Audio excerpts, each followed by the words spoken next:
कहानी एक ऐसे रहस्यमयी समुद्री खजाने की है जिसके ऊपर एक बहुत ही बुरा श्राप लगा है। अपने लालच के पीछे कुछ समुद्री लुटेरे उसे चुरा तो लेते हैं, लेकिन ये श्राप उन्हें जिंदा लाश बनाकर रख देगा। वो मरने के लिए भीख मांगेंगे, लेकिन फिर भी उन्हें मौत नसीब नहीं होगी। आखिर ऐसा क्या है इस श्राप में जो इंसान को इस कदर उकसा सकता है? कहानी की शुरुआत में हम एक बहुत ही बड़े शिप को देखते हैं। इस जहाज में एक लड़की समुद्री लुटेरों का गाना गा रही थी कि तभी एक आदमी आकर उसे चुप रहने के लिए कहता है, क्योंकि अगर समुद्री लुटेरों ने उसका ये गाना सुन लिया तो वो उनकी जहाज पर हमला कर देंगे। तभी लेफ्टिनेंट नोरिंगटन आ गया और उस आदमी को वहां से भेज देता है। नोरिंगटन की बातों से हमें साफ पता चलता है कि वो लुटेरों से बहुत नफरत करता है। थोड़ी ही देर बाद एलिजाबेथ पानी में एक लड़के को देखती है और जल्दी से अपनी जहाज में मौजूद लोगों को भी बता देती है। उसे ऐसी हालत में देखकर वो लोग उस लड़के को जहाज में ले आते हैं। तभी वो देखते हैं कि समंदर में एक और जहाज चल रहा था। उधर एलिजाबेथ ने जैसे ही उस लड़के को छुआ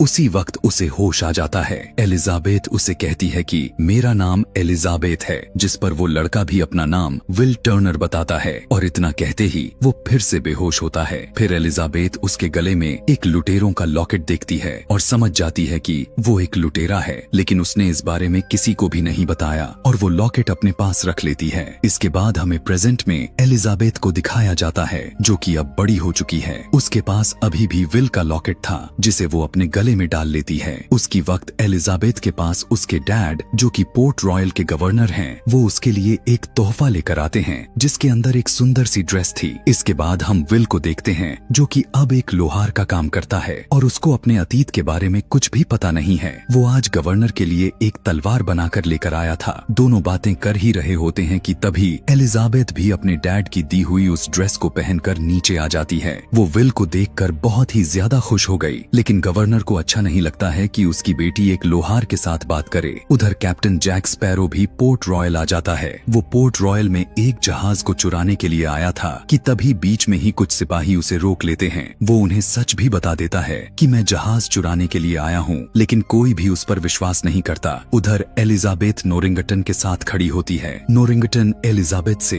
अपनी शादी के बारे में बात करने की कोशिश कर रहा था, पर एलिजाबेथ को अपनी ड्रेस की वजह से काफी सांस लेने में दिक्कत आ रही थी कि तभी वो ऊपर से बेहोश होकर सीधा जाकर पानी में गिर गई। उसे गिरते वक्त जैक स्पैरो भी देख लेता है और उसे बचाने के लिए पानी में कूद गया। तभी पानी में गिरते ही एलिजाबेथ के लॉकेट से एक वाइब्रेशन निकलती है। फिर जैक स्पैरो भी उसे बचाकर पानी से बाहर ले आया। उस वक्त जैक स्पैरो भी उसके गले में मौजूद उस समुद्री लुटेरों का लॉकेट देखता है और उससे पूछता है कि आखिर ये तुम्हारे पास कैसे आया। तभी वहाँ पर काफी सिपाही भी आ जाते हैं। नोरिंगटन को जैक स्पैरो पर शक था, इसलिए वो उसके हाथ पर एक निशान देख लेता है जो कि समुद्री लुटेरों के हाथों पर होता है। उनसे बचने के लिए जैक स्पैरो ने एलिजाबेथ को अपने कब्जे में ले लिया और मौका देखकर वहां से भाग गया। नोरिंगटन भी जैक स्पैरो को पकड़ने के लिए अपने सिपाहियों को उसे ढूंढने के लिए कहता है। जैक स्पैरो सिपाहियों से बचने के लिए विल की दुकान में चला गया, जहां पर वो दोनों तलवार लेकर एक दूसरे के आमने सामने हो गए। पर तभी उसकी दुकान पर काम करने वाला एक शराबी आदमी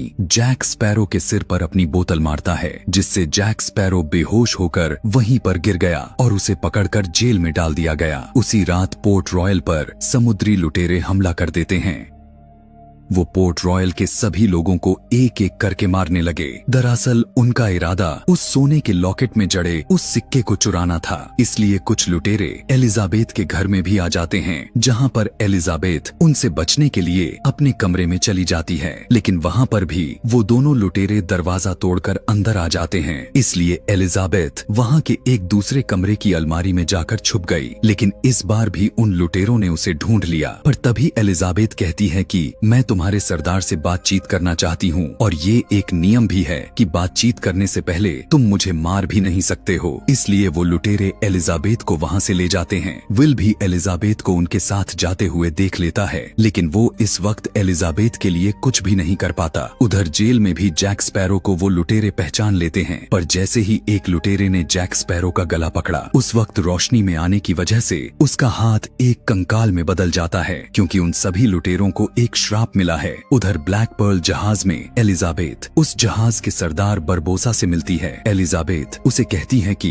मैं चाहती हूँ कि पोर्ट रॉयल और समुद्री लुटेरों के बीच की आपसी लड़ाई हमेशा के लिए मिट जाए और तुम यहाँ से चले जाओ। लेकिन बरबोसा एलिजाबेथ की बात को टाल देता है। तभी एलिजाबेथ अपने पास रखे उस सिक्के को पानी में डालने की धमकी देती है, जिसे देखकर सभी लुटेरे काफी ज्यादा घबरा गए। उस सिक्के को देखकर बरबोसा एलिजाबेथ से उसका नाम पूछता है, जिस पर एलिजाबेथ बताती है कि मेरा नाम एलिजाबेथ टर्नर है। ये सुनकर बरबोसा कहता है कि चलो हम एक सौदा करते हैं, तुम हमें ये सिक्का दे दो, हम पोर्ट रॉयल से चले जाएंगे। एलिजाबेथ उसे वो सिक्का दे देती है, पर फिर भी वो एलिजाबेथ को अपने साथ ही ले गए। पोर्ट रॉयल में विल सीधा नोरिंगटन के पास जाकर कहता है कि हमें जल्दी से जल्दी जाकर उस ब्लैक पर्ल जहाज को ढूंढना होगा। लेकिन नोरिंगटन उसे कहता है कि हम तुम्हारी कोई मदद नहीं ले सकते क्योंकि तुम महज एक लोहार हो। ये सुनकर विल सीधा जैक स्पैरो के पास उसकी जेल में जाता है, जहाँ पर वो जैक स्पैरो से कहता है कि मैं तुम्हें इस जेल से आजाद कर सकता हूँ, पर तुम्हें मेरे साथ ब्लैक स्पैरो जहाज को ढूंढने में मदद करनी होगी। स्पैरो भी उसका साथ देने के लिए मान जाता है। बाहर आने के बाद वो दोनों इंटरसेप्टर जहाज को चुराने का प्लान बनाते हैं। अब क्योंकि उस जहाज पर काफी सारे लोग थे, इसलिए वो दोनों एक दूसरी जहाज पर चले गए और उसे लूटने का नाटक करते हैं। ये देखकर इंटरसेप्टर जहाज में मौजूद नोरिंगटन भी उन्हें देख लेता है और अपने सभी सिपाहियों को लेकर उस दूसरी जहाज में आ गया। लेकिन उसके वहां पर आते ही जैक स्पैरो और विल दोनों उस इंटरसेप्टर जहाज में जाकर उसे वहां से ले जाते हैं। अपनी जहाज को ऐसे जाते हुए देखकर नोरिंगटन के मन में जैक स्पैरो के खिलाफ और भी ज्यादा गुस्सा भर जाता है। इंटरसेप्टर जहाज में जैक स्पैरो विल को बताता है कि तुम्हारे पिता भी एक समुद्री लुटेरे थे और उन्हें सभी लोग बूटस्ट्रैप टर्नर के नाम से जानते थे। लेकिन विल उसकी बातों पर बिल्कुल भी यकीन नहीं करता।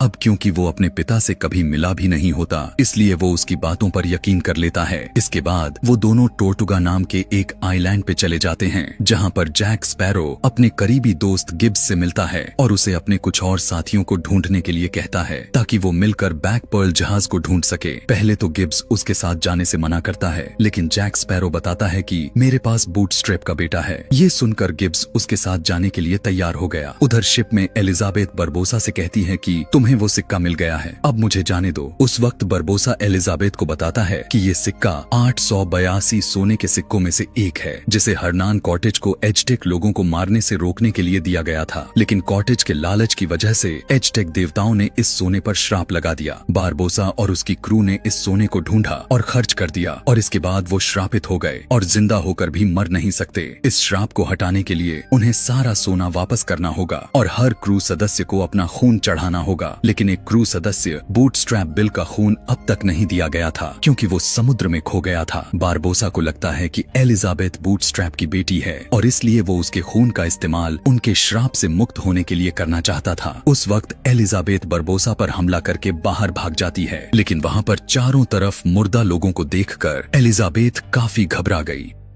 उसे यकीन हो गया था कि बरबोसा बिल्कुल ठीक बोल रहा है। दूसरी तरफ गिब्स भी जैक स्पैरो के साथ जाने के लिए अपने काफी सारे साथियों को इकट्ठा कर लेता है और सभी वहां से निकल जाते हैं। बरबोसा एलिजाबेथ के साथ एक आइलैंड पर पहुंच गया था और अपने सभी क्रू के साथ छोटी कश्ती लेकर उस आइलैंड की गुफा में चला जाता है। थोड़ी देर बाद जैक स्पैरो भी उस आइलैंड तक पहुंच गया था। तभी गिब्स विल को बताता है कि जैक स्पैरो पहले ब्लैक पर्ल जहाज का कप्तान था और सिर्फ उसे ही उस खजाने के बारे में पता था। जैक स्पैरो ने अपने साथियों पर भरोसा करके उन्हें उस खजाने के बारे में बता दिया। खजाने का पता लगने के बाद बरबोसा ने जैक स्पैरो को एक अनजान टापू पर मरने के लिए छोड़ दिया और खुद उस सोने को ले गए। लेकिन जैसे तैसे करके जैक स्पैरो उस टापू से निकल गया और आज तक उसके पास बंदूक में एक ही गोली है, जिसे वो बरबोसा के सीने में मारकर उसे खत्म करने वाला है। इसके बाद जैक स्पैरो विल को लेकर उस आइलैंड की गुफा में चला जाता है, जहां पर वो एलिजाबेथ को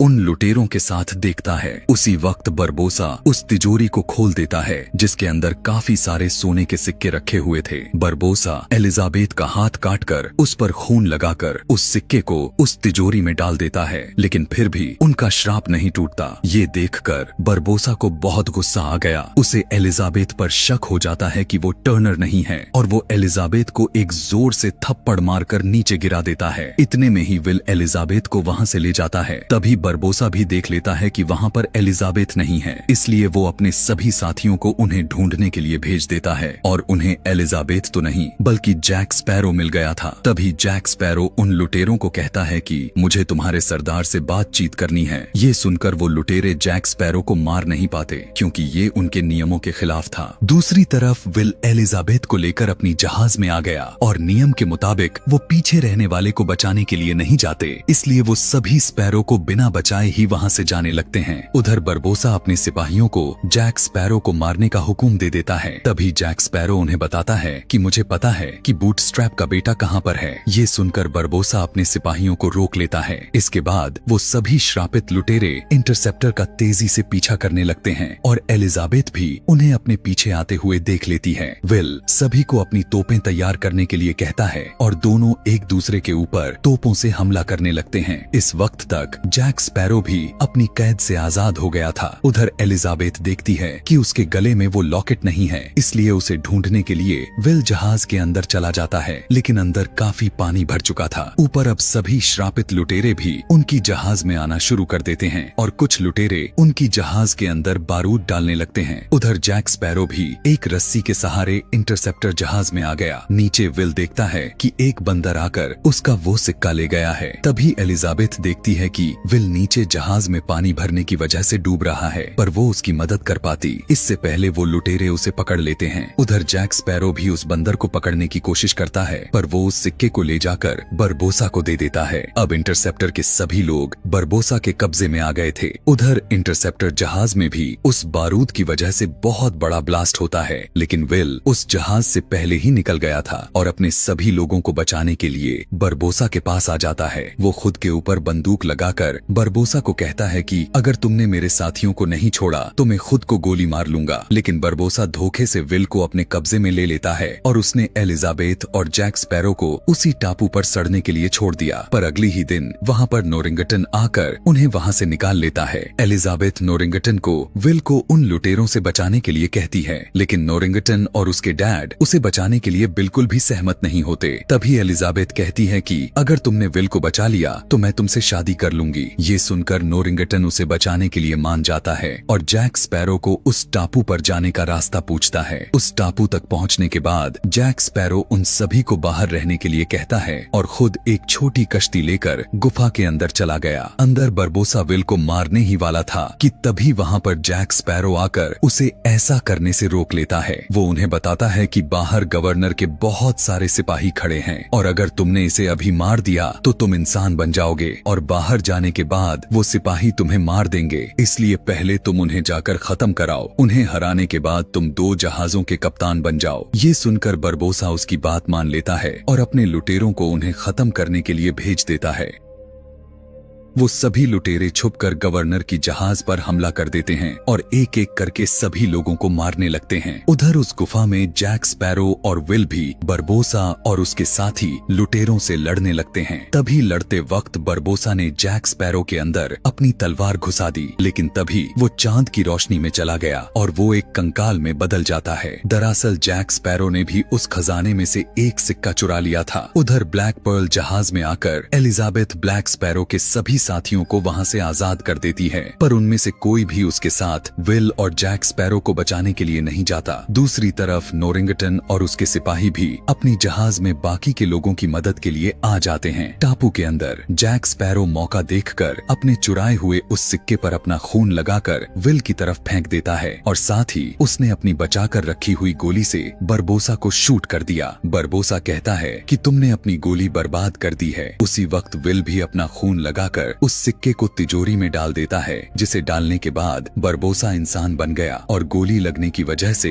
वो मारा जाता है। शिप में भी अब सभी लुटेरे इंसान बन गए थे, इसलिए वो अपनी जान बचाने के लिए पोर्ट रॉयल सिपाहियों के आगे हार मान लेते हैं। इसके बाद हमें सीधा पोर्ट रॉयल का सीन दिखाया जाता है, जहाँ पर आज जैक स्पैरो को सभी के सामने फांसी की सजा मिलने वाली थी। तभी वहाँ पर विल भी आ जाता है। वहाँ पर आते ही विल सबसे पहले एलिजाबेथ को अपने प्यार का इजहार करता है और इसके बाद सीधा जैक स्पैरो को बचाने के लिए चला गया। वो गवर्नर के सिपाहियों के साथ लड़ते हुए जैक स्पैरो को उस फांसी के फंदे से उतार लेता है और इसके बाद दोनों वहां से साथ मिलकर भागने लगते हैं, लेकिन वो दोनों ज्यादा दूर भाग नहीं पाते और सिपाहियों ने उन्हें चारों तरफ से घेर लिया। वो सिपाही उन दोनों को मारने ही वाले थे कि तभी एलिजाबेथ उन्हें आकर बचा लेती है और उन्हें एक और मौका देने के लिए कहती है। एलिजाबेथ की बातें सुनकर गवर्नर भी जैक स्पैरो को एक और मौका दे देता है। उसी वक्त जैक स्पैरो वहीं पर बैठे एक तोते को देखता है, जिसे देखकर वो समझ गया था कि उसके साथी यहीं कहीं हैं। इसलिए वो ऊपर से ही समंदर में कूद जाता है, जहां पर उसके साथी ब्लैक पर्ल जहाज लेकर आए हुए थे। ऊपर गवर्नर भी अपनी बेटी एलिजाबेथ की शादी विल से करवाने के लिए मान गया था और दूसरी तरफ जैक स्पैरो अब फिर से ब्लैक पर्ल का कप्तान बन जाता है। इसी के साथ ये मूवी यहीं पर खत्म हो जाती है। आगे की कहानी जानने के लिए कमेंट में नेक्स्ट लिखना ना भूलें। Thanks for watching.